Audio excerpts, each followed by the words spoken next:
Hi everyone, welcome to 10 Tenths. You join us with Paul again. Hi guys. So we're just here at Black Label Invitational, checking out some of the cars. Found some interesting stuff right here, some really cool cars out here.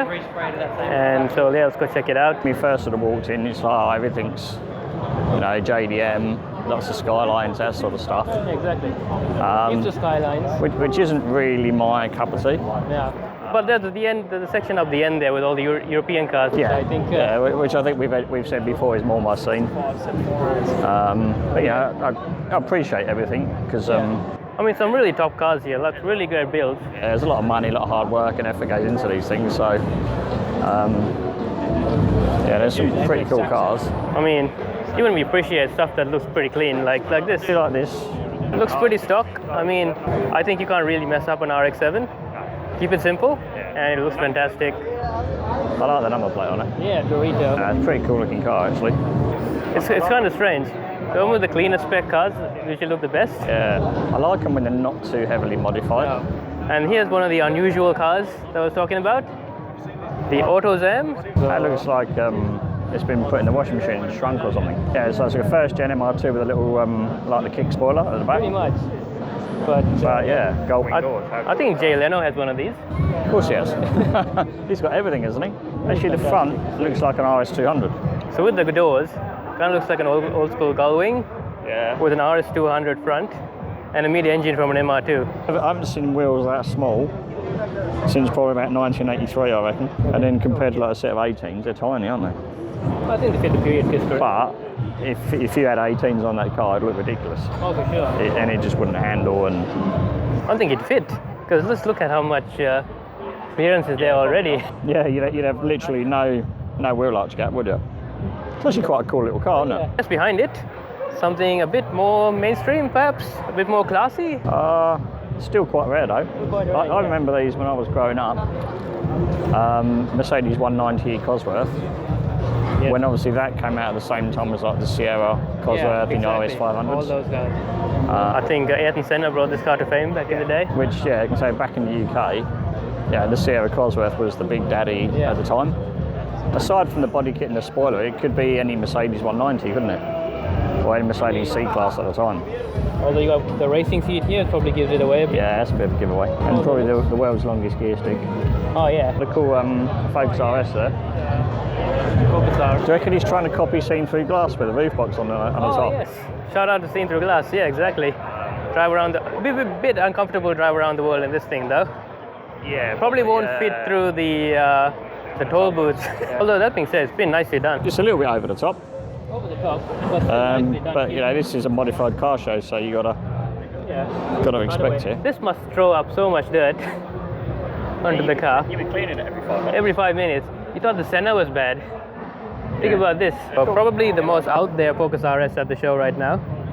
It's the only one here. It's the only one here though. So yeah, Focus RS, this one wins by default. Yeah, it's still pretty cool looking car. I mean, you see plenty of these modified. But you don't see them on this level. So again, the clean JDM stuff always works well. Can't go wrong. Classic stuff's good. Classic stuff. But I think if you've got something classic, you should like not modify it too much. What about this one? Next car. No.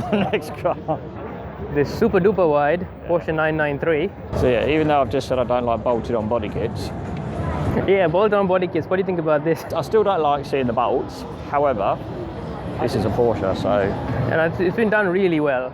Like really, really well to this kit. I've not seen a car like this before, so that's a little bit different. It's really well done though, that's the thing. Yeah. And I mean... you couldn't take a Porsche and chop it up and do half a job, could you? Hips for days. Yeah. It's wider in the back than Kim Kardashian.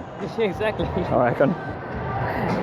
And just as deep. I like the wheels actually. I like this. Finish, yeah, it's like a. But this sort of bronze effect is quite gold, in vogue, I suppose, at the minute you'd say. Sort of quite fashionable. Bit flash. Yeah. But But it works well with the rest of the spec, I guess. Yeah, the colour of the wheels suit the car quite well. But I've seen a lot of people looking at this actually, so it's obviously got quite a lot of attention. Definitely my star of the show right here. I haven't found my style of the show yet, I don't think. Okay. But we'll keep walking and around. talking. This I like, this GT3, this is quite nice. Just because it's sort of quite clean. Very clean. It's obviously quite an early GT3. And the satin blue wheels actually work really well than the yellow paint work. Again, it's subtle. I like subtle modifications rather than massively in your face. That's not subtle. That's not subtle. Something like this, you just walk up to it and you go, oh, you need to recognize the details. When you start looking closely, that you see this has actually been modified. Even the seats look contemporary.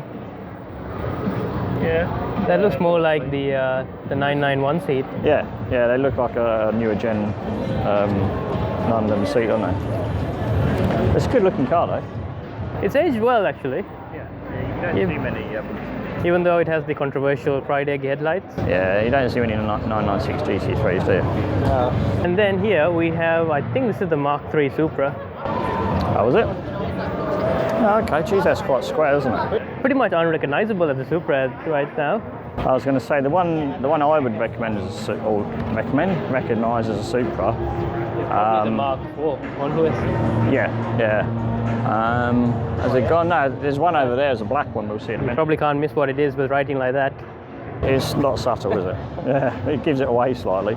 It kind of looks like a bit of like a Lotus, to be honest. What do you reckon? It reminds me a little bit of the Toyota Celica. Some of the older gen Toyota Celicas. That's what the Supra started as. It was the Celica Supra, and then it branched out into the Celica and the Supra line. Yeah, so walking up to the NSX. I don't know whether I'd call this my car of the show. However, I guess because I haven't seen one before, I'm quite impressed by it. On the outside, it does actually look, it looks like a supercar. If it was in red, you'd mistake it for a Ferrari, wouldn't you? Does it look like a supercar on the inside though? What do you think about that? I mean, you got a little bit of carbon fiber on the steering wheel. It looks more like a Civic. This looks more like your traditional Honda Accord on the inside, maybe? Yeah, Civic maybe. Civic? Civic Type Oh, R, wow. something like that. It's not like you imagine you get like a Ferrari interior, but it's different though, isn't it? There's not many hybrids around. Oh, cool. Popping the hood. There we go. You've even got a boot. Too much. So it's build number 167, but still it's the first one in Australia. Yeah, right. And then we've gone on from the classic JDM stuff and European section. Paul, tell us, which one of these Golfs catches your attention? Of all the Golfs here? Of all the Golfs here. Probably heaven right now. No, it's actually quite interesting to see how many. So many Golfs. So many, yeah, but there's a lot of Mark 6, like Golf GTRs, Golf Rs. Yeah. Actually, I like that. That white Golf R looks really clean. I do like a white and black car, as in white with black wheels or black. It's actually quite an understated spec. Like even though it's got the exposed radiator, that's still painted in black, so it really works. And it's actually been done. Yeah, if you look at things like the grille and the badge, it's actually been done well. And normally you get the chrome strip somewhere. Yeah, but I'm saying it's all been blacked out. So of all the Golfs here, the one that we know of is probably the most powerful is on this side here. A pretty standard looking Golf R, but apparently under the hood's got everything under the sun, so it's got a bit of a crowd at the moment as well. So I'd say it's very standard looking on the outside. It's got a Flow Designs body kit.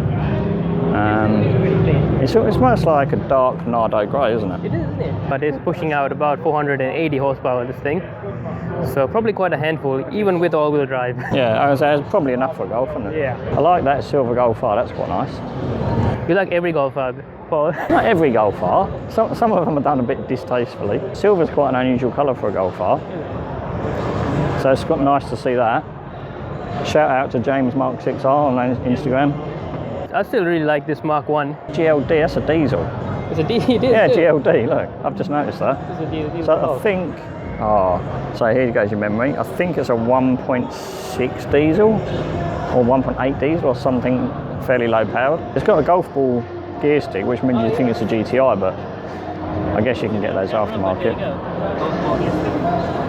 Was the golf ball gear stick standard on the... On the GTI it was, yeah, I think so. I think that's why they've carried it on throughout the years. I thought that was just a bit of fun. No, it wasn't the Mark 1. Okay. Yeah, that's where they started from. The R32 over there. Probably not one that you see very often. No, especially the Mark IV. Mark IV R32s are quite rare. It's even got the sticker pack like a Megane trophy. Yes, I quite like the blue with the gold wheel combination. It's got Porsche brakes on it. You seen the brakes? It's got Porsche brakes on it. Yeah. I think that's like a conversion or something that people do. It's got slotted and drilled brakes, Porsche brake calipers. I don't know, is this a Porsche option, guys? Can you tell us? It's not a factory option, it's an aftermarket thing. But I've read several places online where people have been putting Porsche aftermarket discs onto like Golf R's, probably not a bad choice anyway. It'd slow you down pretty quick, I reckon, wouldn't it? But I reckon this is probably, among all the mainstream modern Golfs, this is probably a future classic, do you reckon? One of the most underappreciated Golf R's out there. It was the first one which, was pushing out big power. Yeah. In Australia, it's really a fairly uncommon car. Yeah, absolutely. So there was this and the Focus RS as well that came out at the same time. That boxy design is still it was pretty cool. That's similar to the Mark 1 over there. Yeah, you can see the heritage, can't you? Yeah, exactly. Yeah, you can see it right here. Yeah. So that's pretty cool. Yeah. So yeah, probably one of the most underappreciated Golf R's or Golfs on the market right now. So potential future classic, who knows? We'll see. Possibly buy one now and then make some money later on. Oh, what do you reckon about the wood paneling in here? Kind of looks like different, I think, is the kindest way of putting that, isn't it? Kind of looks like my grandaunt's house, actually. Exactly. Just needs some like floral curtains inside or something. That box there looks like a piano as well. Yeah. More stuff going on there. Okay. Probably the brightest boot on the show today. GT3 RS. That would probably almost become my car at a show. Mainly because just recently Oh, you've had a ride in the... Yeah, because I went in Nick's blue GT3 RS. I don't know, when you've been in the car, you get a bit more of an appreciation for it. I mean, I knew that. It changes, isn't it, when you're in the car? They're stupid fast. Absolutely ridiculously fast. But yeah, I like those. Gen 1, 991. Yeah, 991. And then we have this absolutely slammed Volkswagen Passat. No, when we come to a modified car show, if you'd have said to me there's going to be a Volkswagen Passat there, I'd have thought you would have been drinking or something. Well, we might have had, because it's got Porsche wheels on it. That's a bit different as well. They look similar to RS2 wheels, don't they? But yeah, sort of Porsche / RS2 Audi wheels. Right. Now, one car I do want to talk about. So we've been saying there's lots of Japanese cars here. So many Japanese cars. Lots of Japanese cars. But this particular one, an R34 Gt-R Skyline. I thought you were going to bring up the British Racing Green S2000 there for a second. Nah, don't really do it for me. No. Bring your But yeah, so this grabbed my attention. I just looked at it. I thought, this is a really clean looking R34 Gt-R. Yeah. Black with the bronze wheels is a nice colour combination. And I took some pictures, put one on Instagram, and I tagged inside the car there's like just a piece of paper with the owner's Instagram username on there. Yeah, let's go have a look at the seats they got some, right? So I tagged him in it, and the next thing I know, he's come over and started chatting to me. So if you want to follow him on Instagram, hand it right there. But yeah, got chatting to him, and apparently this is they only made 11 of these cars in the whole world. And this was the last one I got made.